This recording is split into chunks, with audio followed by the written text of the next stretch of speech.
The camera opens over Lagos at sunset.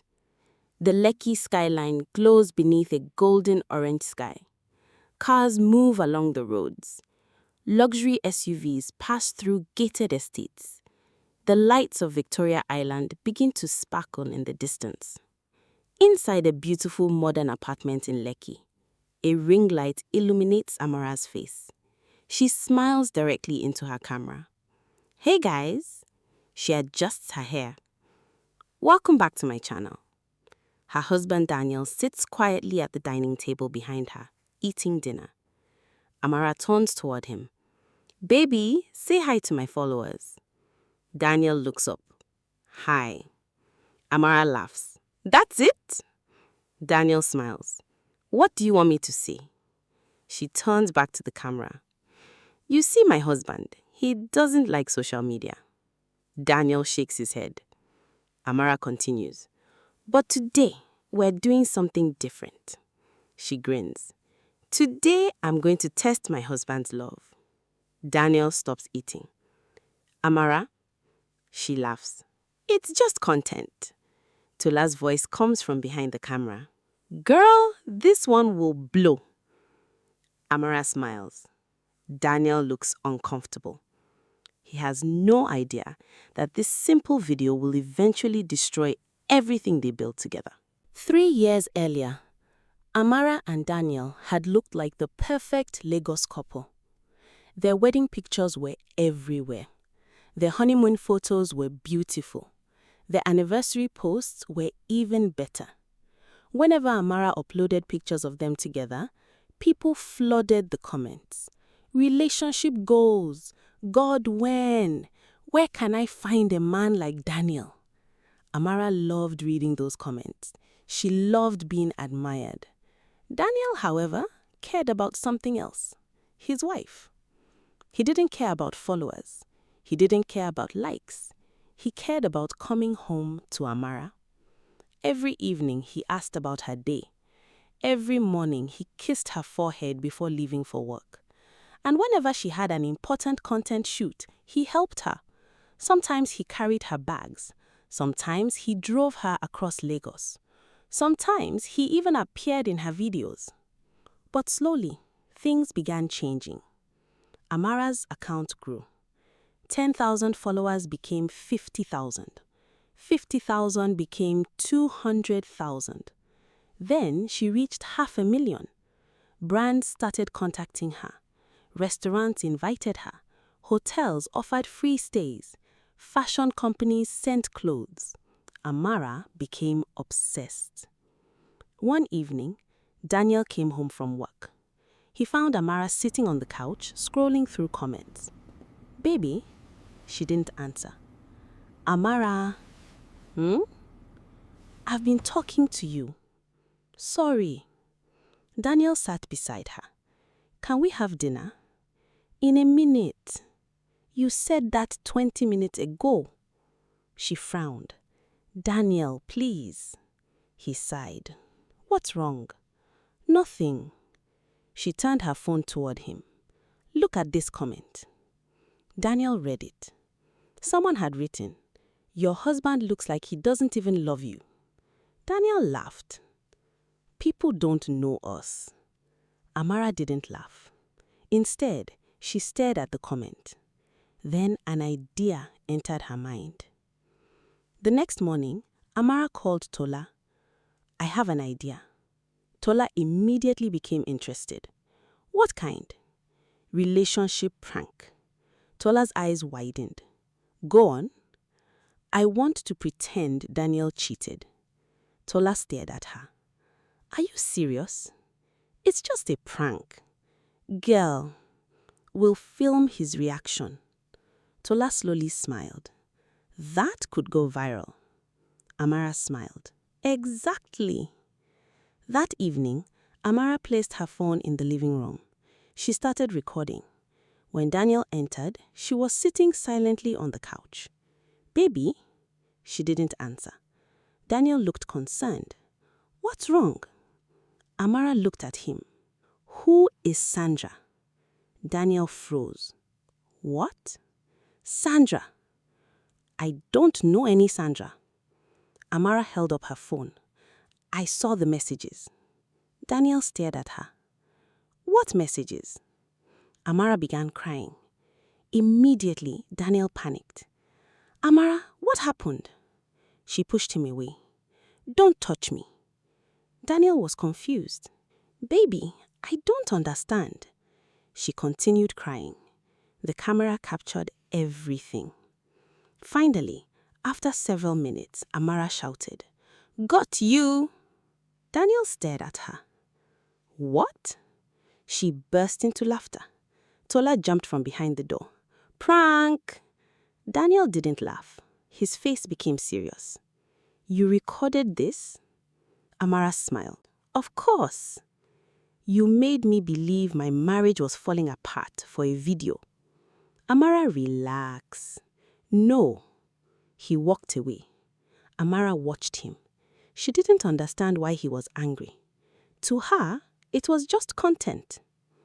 The next morning, Amara woke up to hundreds of notifications. The video had exploded. 1 million views, then 2 million. Comments were everywhere. People argued. Some supported Amara, others attacked her. But Amara didn't care. Her follower count was climbing. She looked at Tola. We did it! Tola laughed. Girl, you are going to be huge. Daniel walked into the room. Amara smiled.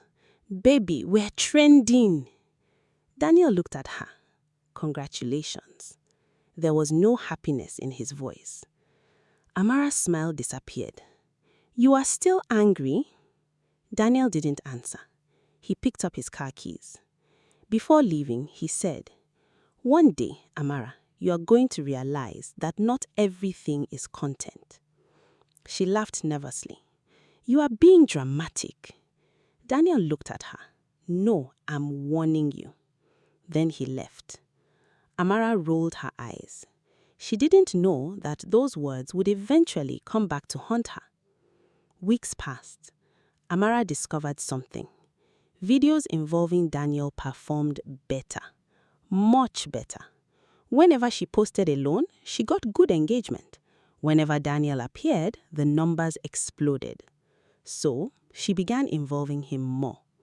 She filmed him sleeping, she filmed him eating, she filmed arguments, she filmed private conversations.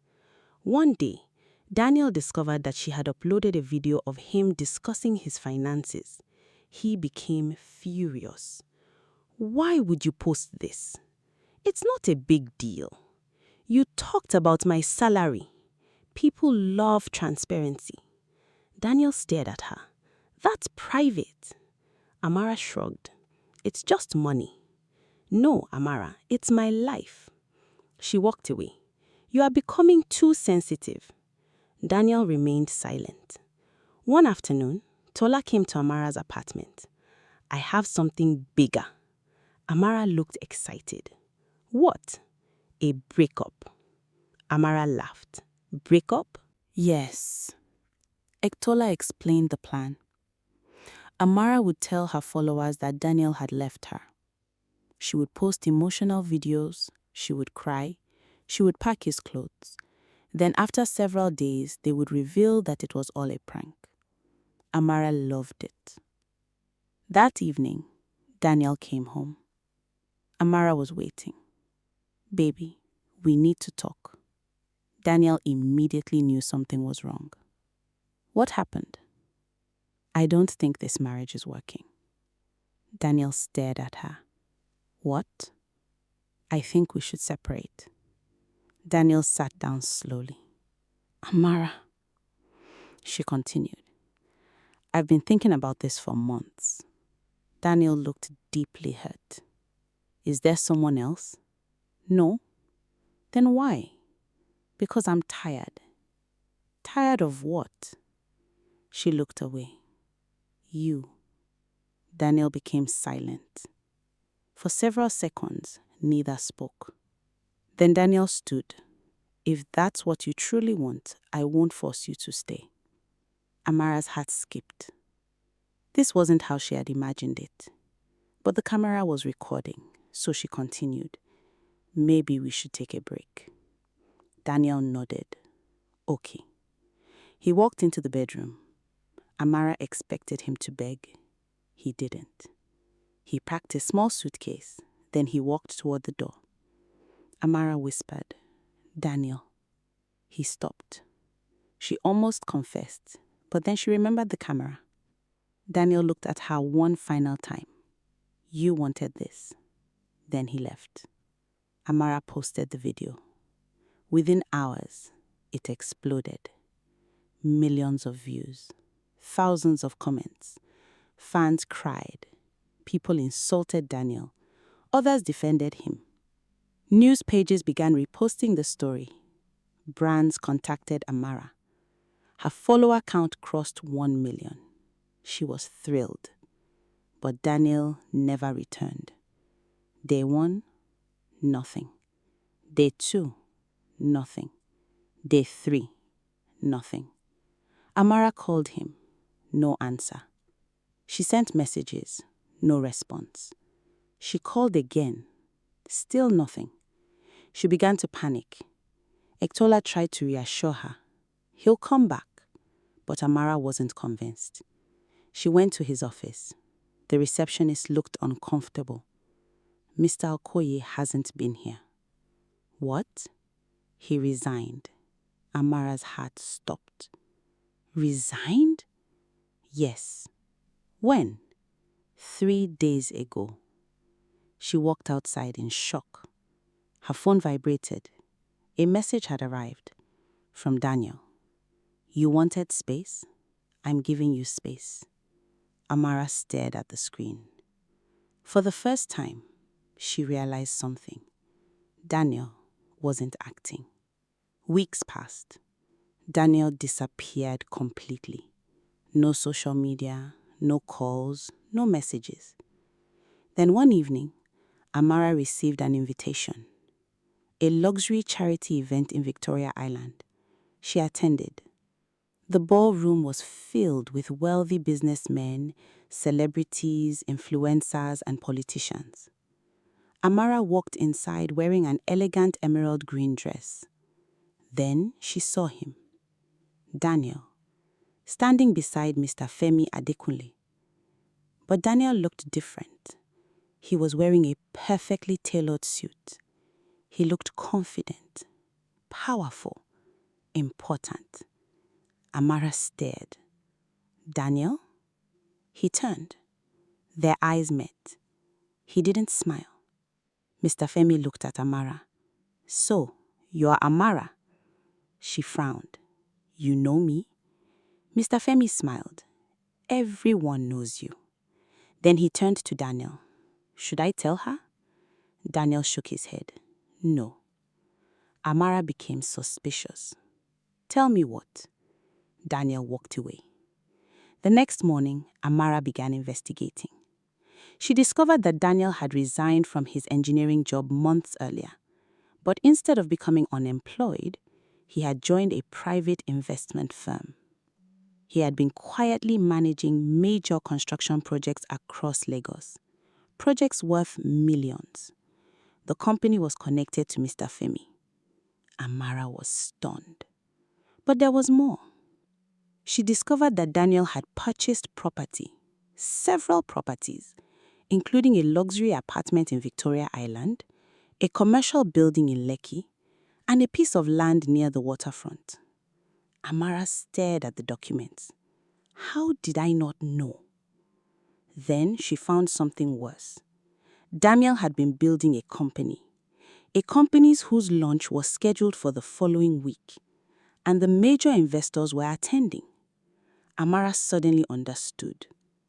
Daniel had been building a future quietly, while Amara had been building an audience. Amara finally confronted Daniel. They met at a quiet restaurant in Victoria Island. Daniel arrived first. Amara sat opposite him. Why didn't you tell me? Tell me what? Everything. Daniel looked at her. I tried. When? Many times. She looked down. He continued. But you are always filming. Amara's eyes became wet. I didn't know. You didn't ask. Silence. Daniel looked at her. Do you remember when I told you that everything wasn't content? She nodded. You laughed. I was wrong. Yes. Amara began crying. I thought you loved me. Daniel's expression softened. I did. Did? He looked away. I don't know anymore. That hurt more than anything. Amara whispered, Can we fix this? Daniel didn't answer immediately. Then he said, Can you love me when nobody is watching? Amara began crying. I can. Can you protect my privacy? Yes. Can you stop turning every painful moment into entertainment? She nodded. Yes. Daniel stood. I need some time. Then he left. Amara returned home. She sat alone. For the first time in years, there was no camera, no ring light, no taller, no followers, just silence. Then her phone rang. It was Tola. Girl? Amara answered. What? We have a problem. What happened? The breakup video. What about it? It's been picked up by a major media company. Amara frowned. So? They're saying Daniel was abusive. Amara's eyes widened. I never said that. But the video makes it look like he was. Amara immediately understood. People had created their own story. The internet had turned their marriage into entertainment, and now Daniel's reputation was being destroyed. Amara rushed to social media. Thousands of people were tracking Daniel. She felt sick. She immediately uploaded a video. No makeup, no filters, no ring light, just Amara. She looked directly into the camera. I owe you the truth. She paused. Everything you saw about my marriage was not what you thought. She admitted everything. The pranks, the staged arguments, the private moments, the fake breakup, and how she had used her husband for content. Then she said something that shocked everyone. Daniel never abused me. He never cheated on me. He never mistreated me. The person who betrayed our marriage was me. The video went viral. But this time, the comments were different. Some people praised her honesty, others condemned her. Several brands dropped her. Some defended her. But the biggest consequence was personal. Daniel still didn't return. Amara stopped posting. For the first time in years, she lived without documenting everything. She started therapy. She apologized to Daniel privately. She returned money she had made from certain videos involving him. She deleted private content. Months passed. One rainy evening in Lekki, someone knocked at her door. Amara opened it. Daniel stood outside. She froze. Daniel. He smiled faintly. Hi. She didn't know what to say. He entered. They sat in silence. Finally, Daniel said, I watched the apology. Amara nodded. I meant every word. I know. He looked around. Where's the ring light? Amara laughed through tears. I sold it. Daniel smiled. Good. They both laughed, but there was still pain between them. Daniel took her hand. I don't know if things can ever be exactly the same. I know. But maybe they don't have to be. Amara looked at him. What do you mean? We can build something different. she cried. Daniel wiped away her tears. But there is one condition. What? No more turning our private life into content. Amara smiled. Never again. 1 year later, Amara had changed. She still created content, but her content was different. She talked about fashion, travel, business, personal growth. But her marriage remained private. One afternoon, she and Daniel walked along the waterfront in Victoria Island. The Lagos skyline stood behind them. Daniel looked at her. Do you miss it? Miss what? The millions of views. Amara smiled. Sometimes. Then she looked at him. But I don't miss losing myself for them. Daniel held her hand. They continued walking. The camera slowly pulls back. The city glows around them. Cars move through the streets. The sunset reflects across the water. And the narrator speaks. Sometimes, we become so desperate to show the world that we are happy that we forget to actually be happy. Amara thought her husband was simply part of her content. She thought his pain would become views, his reactions would become likes, and their private life would become entertainment. But she learned a painful lesson. Some things are too precious to be posted. Some people are too valuable to be used. And some mistakes can cost more than 1 million views. The screen fades to black. Then one final message appears. Value the people you love more than the people watching you. The screen fades into a warm shot of Lagos at night. The narrator says, if this story taught you something, don't keep it to yourself. Share this video with someone who needs to hear this message. And if you enjoyed this African story, subscribe to the channel, turn on the notification bell, and join us for more powerful stories filled with lessons, emotions, twists, and unforgettable characters. Until next time, remember, not everything that gets views is worth losing the people you love.